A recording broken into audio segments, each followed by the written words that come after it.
এক বৃদ্ধা মায়ের তিনটি কথা আপনার সব দুঃখকে দূর করে দেবে।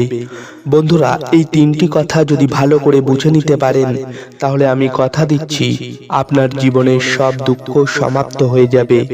বন্ধুরা, কোনো এক দেশের রাজা খুবই অহংকারী, চরিত্রহীন আর নির্দয়ী ছিল।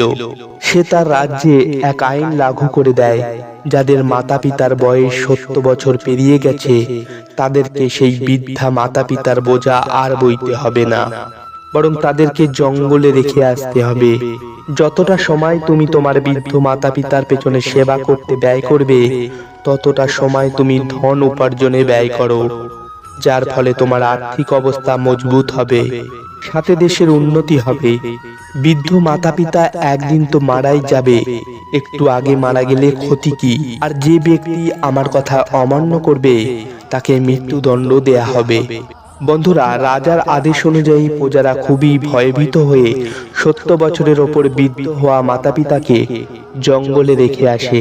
তাদের মধ্যে এক যুবক ছিল, সে তার বৃদ্ধা মাকে কাঁধে করে নিয়ে জঙ্গলে যাচ্ছিল। তখনই বৃদ্ধা মা ছেলের কাঁধে বসে রাস্তায় যত ঝোপঝাড় পেয়েছে তার ডালপালা ভেঙে রাস্তায় ফেলতে ফেলতে যাচ্ছিল। ছেলে জিজ্ঞাসা করে, মা, তুমি সব ঝোপঝাড়ের ডালপালা ভেঙে রাস্তায় ফেলতে ফেলতে কেন যাচ্ছ?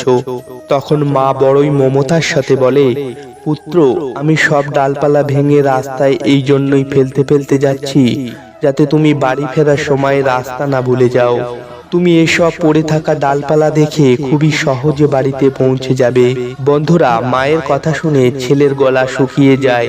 ছেলে মনে মনে ভাবতে লাগলো, মা তো জানে আমি তাকে জঙ্গলে রাখতে যাচ্ছি, কিন্তু তবুও আমার জন্য তার চিন্তা হচ্ছে। আমি সেই মাকে মৃত্যুর মুখে ছটফট করে মরার জন্য জঙ্গলে রাখতে যাচ্ছি, যে নিজে দুঃখী হয়েও আমাকে সুখী দেখতে চায়।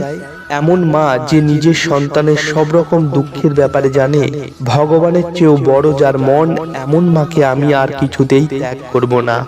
তাতে আমার জীবন যদি যায় যাক, ধন্য হয় মা বাস্তবে তার সন্তানের রক্ষা কবচ। এরপরই যুবক তার বৃদ্ধা মাকে জঙ্গলে রেখে আসার বদলে বাড়িতে ফিরিয়ে নিয়ে আসে, আর বাড়িতে এনে আঙিনায় একটি গর্ত খুঁড়ে সেখানে গুহা বানিয়ে মাকে লুকিয়ে রাখে, যাতে এ ব্যাপারে কেউ না জানতে পারে। এখন সে প্রতিদিন সে গুহার ভেতরে গিয়ে মাকে জল খাবার দেয়, প্রতিদিন মায়ের সেবা করে। আর এইভাবে রাজাকে ফাঁকি দিয়ে সে তার মায়ের সেবা করছিল। বন্ধুরা, একবার এক অন্য দেশে রাজা সেই দেশে আক্রমণ করে দেয়। তখনই আক্রমণে রাজা ওই দেশের রাজাকে বন্দী করে আর নিজেই এই দেশের রাজা হয়ে রাজ করতে লাগে।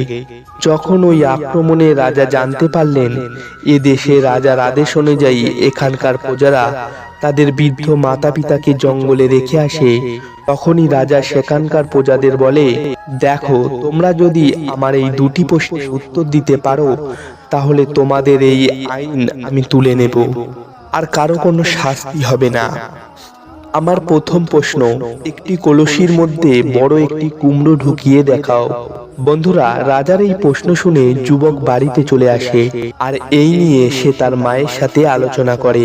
তখন মা বলতে লাগলো, পুত্র, রাজার এই শর্ত পূরণ করা কি এমন বড় ব্যাপার? শোনো, গাছে ধরে থাকা ছোট একটি কুমড়োকে কলসির মধ্যে রেখে দাও, আর ধীরে ধীরে 10-12 দিনে সেই কুমড়োটি বড় হয়ে উঠবে, কলসি ভরে যাবে। তখন সেই কলসি নিয়ে গিয়ে রাজাকে দেখিয়ে দিও। বন্ধুরা, ওই বৃদ্ধ মা যেমন বলে যুবক তেমনি করে। ছোট্ট একটি কুমড়োকে কলসির ভেতরে রেখে তাকে বড় করে। এরপর সেই কলসি নিয়ে গিয়ে রাজাকে দেখায়। কলসির ভিতরে বড় একটি কুমড়োকে দেখে রাজা আশ্চর্য হয়ে যায়। এরপর রাজা তার দ্বিতীয় প্রশ্ন করে। একই রকম দেখতে দুটি গাভীকে নিয়ে আসে, আর দুটি গাভীকেই পাশাপাশি বেঁধে রাখে, আর প্রজাদের বলে, যদি কেউ বলতে পারো এদের মধ্যে কে মা কে সন্তান, তাহলে আমি তাকে অনেক পুরস্কার দেব। বন্ধুরা, রাজার দ্বিতীয় প্রশ্ন শুনে যুবক তার মাকে গিয়ে বলে। তখন মা বলে, পুত্র, দুইটি গাভীর যখন খিদে পাবে তখন তুমি তাদেরকে ঘাস খেতে দেবে। যে গাভীটা মা হবে সে ঘাস ততক্ষণ ধরে খাবে না যতক্ষণ না পর্যন্ত তার সন্তান ঘাস খাবে। পৃথিবীর সমস্ত মা তার সন্তানকে খাওয়ানোর পরেই সে খায়, সে মানুষই হোক বা কোনো পশু পাখি।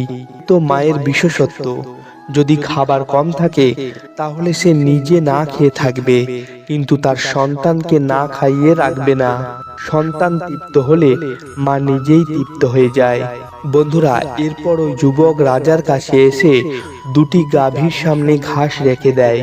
ওই দুটি গাভীর মধ্যে যে গাভীটি প্রথমে ঘাস খেতে লাগলো তা দেখে যুবক রাজাকে বলল, মহারাজ, এই গাভীটি সন্তান, আর যে ঘাস খাচ্ছে না সেই গাভীটি মা। তো সঠিক পেয়ে রাজা খুবই খুশি হয়ে যায়। রাজা যুবককে বলে, তুমি দুটি প্রশ্নের উত্তর কিভাবে জানলে? তখন যুবক বলে, মহারাজ, যদি আপনি আমাকে জীবন দান দেন তাহলে আমি সব সত্য বলবো। তখন রাজা বলে, আমি তোমাকে জীবন দান দিলাম, বলো। তখন যুবক বলে, হে মহারাজ, রাজার আদেশ আমি অমান্য করে আমি আমার বৃদ্ধা মাকে জঙ্গলে রেখে আসিনি, বরং আমি তাকে বাড়ির আঙিনায় মাটি খুঁড়ে গুহা বানিয়ে সেখানে লুকিয়ে রেখেছি। আমার সেই মা আপনার এই দুটি প্রশ্নেরই উত্তর দিয়েছেন। বৃদ্ধা মায়ের বুদ্ধিমত্তা দেখে রাজা ভাবতে লাগলেন, মানুষের মহত্ব বৃদ্ধ হওয়ার পরেও একটুও কমে না, বরং কোথাও না কোথাও সে আরো বেশি দরকারি প্রমাণিত হয়। আর আমি সবাইকে নিবেদন করে বলতে চাই, বিশেষ করে যারা বৃদ্ধ হয়েছেন কিংবা যারা বৃদ্ধ হবেন, আপনারা আপনাদের বিশেষ কিছু গুণ নিজের মধ্যে সঞ্চিত করে রাখুন, যাতে আপনার পরিবারের আপনার দরকার পড়তেই থাকে। তবেই আপনার পরিবার আপনাকে মৃত্যু পর্যন্ত সম্মান করবে। এই পৃথিবীটা বড়ই স্বার্থপর। এখানে যতক্ষণ আপনার থেকে কোনো লাভ দেখা যাবে না ততক্ষণ আপনাকে কেউ দাম দেবে না। তাই মানুষকে উচিত সে নিজের বিদ্যায়, নিজের জ্ঞানে, নিজের বুদ্ধি দিয়ে, নিজের কর্ম দিয়ে নিজেকে এতটাই মূল্যবান করে তুলুন যাতে বৃদ্ধ অবস্থায় পৌঁছাতে পৌঁছাতে তার দাম একটুও না কমে। তবেই বৃদ্ধ হবার পরেও মানুষ আপনাকে মূল্য দিতে থাকবে। বন্ধুরা, আপনারা হয়তো দেখে থাকবেন, এমনও অনেক মানুষ রয়েছেন যারা নিজের বৃদ্ধকালের জন্য আগে থেকে ব্যাংক ব্যালেন্স জমা করে রাখেন। সেই টাকায় পরে তাদের ওষুধপাতিতে অনেক কাজে আসে এবং তার পরিবারও সেই টাকার লোভে তাদেরকে দেখাশোনা করে। বলা হয়, মানুষ তার খারাপ সময়ের জন্য কিছু না কিছু মূল্যবান বস্তু নিজের কাছে অবশ্যই রাখা উচিত, যাতে খারাপ সময়ে আপনার কাজে আসে, যাতে তা দিয়ে আপনার কষ্ট কিছুটা কমে। বন্ধুরা, যে সন্তান ভালো হয় এমন কুলঙ্গার সন্তানদের জন্যই এমন সবকিছু ঘটনা ঘটতে দেখা যায়। তারা তাদের বৃদ্ধ মাতা পিতাকে একা ফেলে চলে যায় কিংবা তাদেরকে বাড়ি থেকে বের করেও দেয়া হয়। কলিযুগের এমন অনেক ছেলে কোটিপতি হওয়া সত্ত্বেও নিজের বৃদ্ধ মাতা পিতার মুখে দুবেলা খাবার তুলে দিতে পারে না, কিংবা তাদেরকে অনাথের মতো বৃদ্ধাশ্রমে ফেলে রেখে আসে। এমন দুষ্টু সন্তানদেরকে ধিক্কার জানাই, যে নিজের জন্মদাতার সাহারা হতে পারে না। এমন মানুষ পৃথিবীতে তার মায়ের গর্ভে আসে শুধু মাকে কষ্ট দেওয়ার জন্য বোঝা হয়ে।